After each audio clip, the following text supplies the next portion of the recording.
नमस्कार छात्रों और सरकार के बीच में हो रही अनबन में कहीं ना कहीं हमारे देश की इकोनॉमी नाराज हो गई है। इस नाराजगी का संदेश देने के लिए देश की जीडीपी सामने आई है। 31 अगस्त 2020 की एनएसओ की रिपोर्ट के अकॉर्डिंग भारत की जीडीपी -23.9% पर आकर के गिर गई है। आज करते हैं इसी बारे में बात, बने रहे मेरे साथ।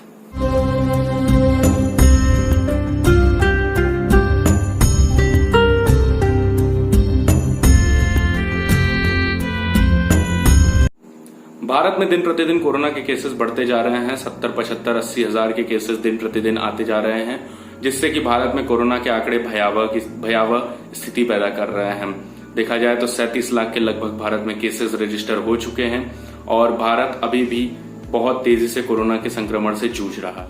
भारत जब कोरोना से जूझ रहा है तो भारत इकोनॉमी से भी जूझ रहा है और इसी इकोनॉमी को बताने के लिए एनएसओ की रिपोर्ट जो कि 31 अगस्त 2020 को पब्लिश हुई, उसमें पता चला कि भारत की जीडीपी -23.9% पर आकर के गिर गई है। इसका अगर कंपैरिजन किया जाए तो पिछले वित्तीय वर्ष यानी 2019 और 20 के पहले क्वार्टर में जो जीडीपी 5.2% थी, वही जीडीपी अब गिर के -23.9% पर आ गई है और साथ ही साथ यह नुकसान लगभग 8 लाख करोड़ रुपए का है।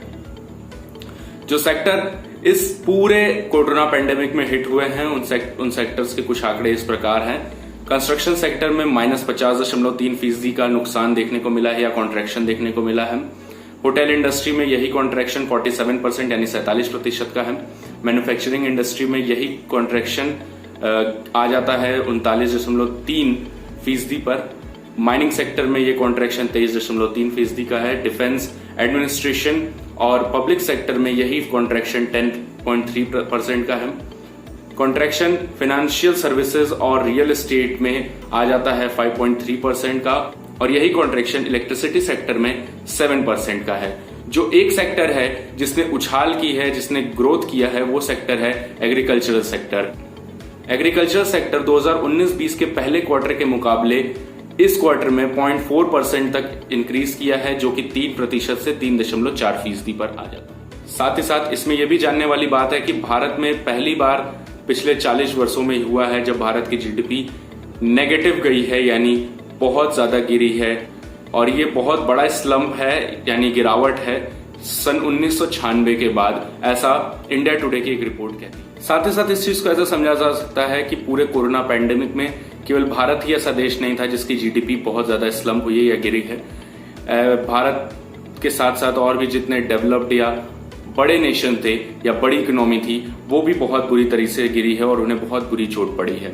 भारत के साथ साथ सबको झटका लगा है और उनके आंकड़े कुछ इस प्रकार हैं जो कि बिजनेस टुडे की रिपोर्ट कहती है। उसके हिसाब से यूनाइटेड किंगडम की इकोनॉमी -21.7% पर आ गई है। फ्रांस की इकोनॉमी -18.9% पर है। इटली की इकोनॉमी -17.7% पर है। कनाडा की इकोनॉमी -13% है।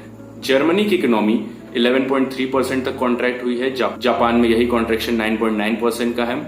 यूएसए में कॉन्ट्रैक्शन आ जाता है 9.1% पे और चाइना में कॉन्ट्रैक्शन तो नहीं हुआ है पर स्टिल जो भी है चाइना प्लस में चल रही है, जो कि 3.2% की जीडीपी को। रिसेशन की बात की जा रही थी भारत में, तो ये कहा गया है कि मैन्युफैक्चरिंग सेक्टर अगर 4 क्वार्टर तक कॉन्ट्रैक्शन दिखाता है और उसके साथ साथ कंस्ट्रक्शन सेक्टर भी 3 क्वार्टर तक कॉन्ट्रैक्शन दिखाता है तो भारत रिसेशन के हालात में जा सकता है। ये देखने वाली बात होगी कि इस भारत की सरकार क्या सोचती है और क्या कहती है इस पूरे इकोनॉमिक स्लोडाउन पे और क्या भारत रिसेशन में जा सकता है। तब तक के लिए चलता हूं। जय हिंद, वंदे मातरम।